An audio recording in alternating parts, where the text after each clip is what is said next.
studio. So today I'm going to make some wreaths in resin. So I'm going to use my molds that I purchased that are circles, and they are for making coasters or trivets.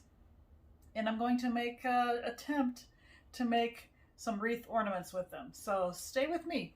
If this all works out, it should be easy for you to do at home. Use my heat gun a little bit, get rid of some bubbles. Just trying to heat up. You see how those bubbles just disappear. When I'm finished with any kind of project like this, I do close up my art studio and I do make sure the heat is on so that the bubbles continue to come up in my resin. Alright, so let's start with the glitter. I'm going to put that around the outside edges. Now it should sink a little bit through the clear.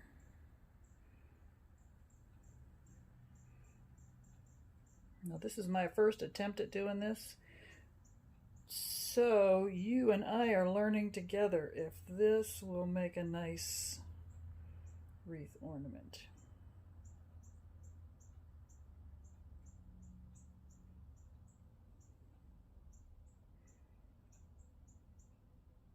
Always when you're using glitter or mica powders, make sure you have stirred it just before you start pouring, because there are pieces in the mica and in the glitter that will just soak to the bottom and hang out there till you get to it, and then you'll have clumps. Alright, so this is going to be next. This is my Pearlex Spring Green. Still kind of transparent. Do you notice that I squeezed that into a point?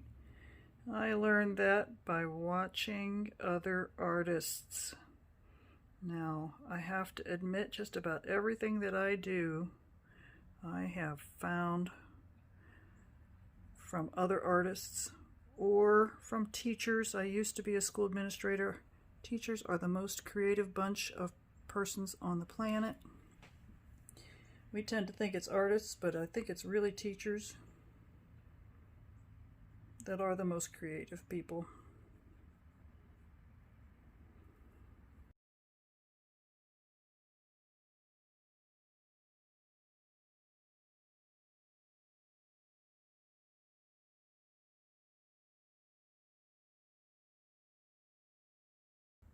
Alright, so you see those little streams of Pearlex pigments in there? That's because they've settled in the bottom of my cup.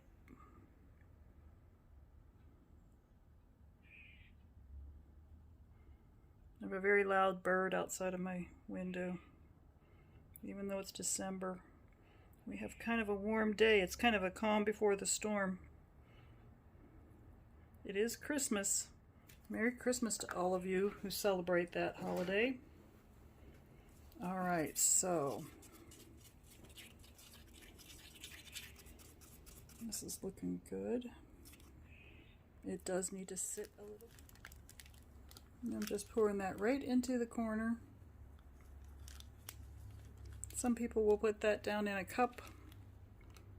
Just as easy as Alright, I'm back, and I may have waited a little too long on this, but I am so glad to have a Ziploc bag because I did drop this, so there's a little bit of resin up in the top. So this is a little warm to the touch, which is okay. I like to clump it up in my hand and kind of act like I'm decorating cookies for Christmas. Now, this is going to be a little watery compared to what I usually do, just because I have more resin in it. I want to make this look like the shadows between the leaves.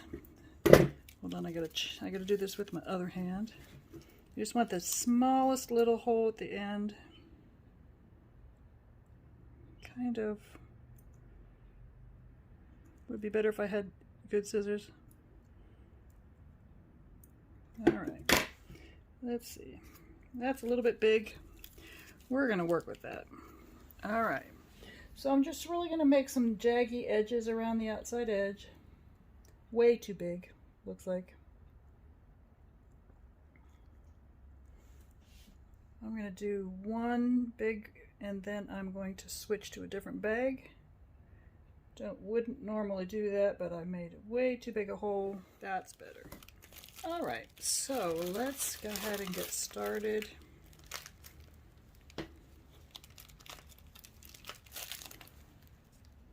Making a mess here. So I'm just zigzagging all the way around. Now I want it to be zigzaggy. Just want it to kind of look like the shadow between leaves, and again, I think that I may have made too big of a hole again. So that's okay. Remember, we're just trying to do this as an experiment. That's going to look weird right there, where it's all muffled together. So you blow some heat from the outside in. It pushes the top layer toward the middle, and it adds kind of a slanted effect toward what you can see at the front. So because these are shadows behind all of the color, I'm not sure how that will work, but let's try it.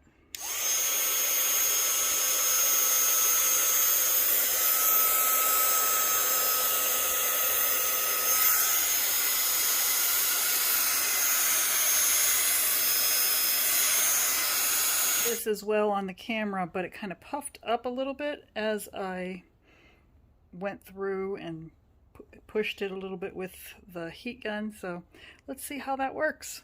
All right, so stay tuned. All right, so I'm back after about an hour and a half, and I mixed up half, again, as much. So I'm going to put in some glitter that has 6 side pieces and some glitter that is just fine and all in green. So I'm going to mix them over here. All right, so I'm mixing those 2 glitters together. As you can see, there's fine glitter and there's some larger glitter all mixed in.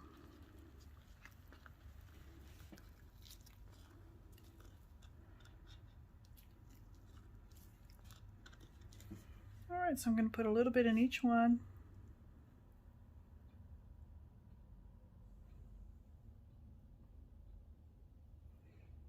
And that will be a background.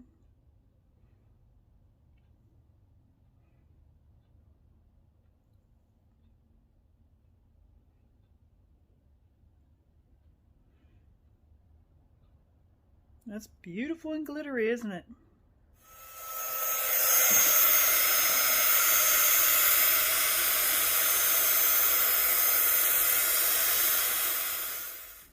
Hey, welcome back to the studio, and Merry Christmas if you're just now viewing this on Christmas Eve or Christmas Day.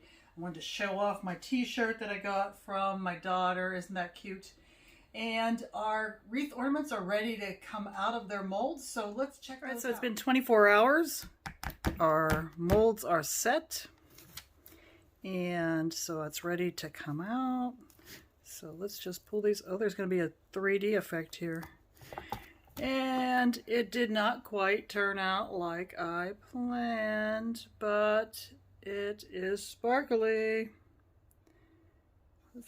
And so next, because the center is made with our glue, the hot glue, this will stick nicely to it. So you just peel your back off and stick this on it. This is from some tags that I got from the dollar store. And these will hot glue nicely to the center. And then what I plan on doing is drilling a hole, putting some nice little ribbon in there for Christmas ornaments. I hope you enjoyed this experiment in making wreaths out of resin.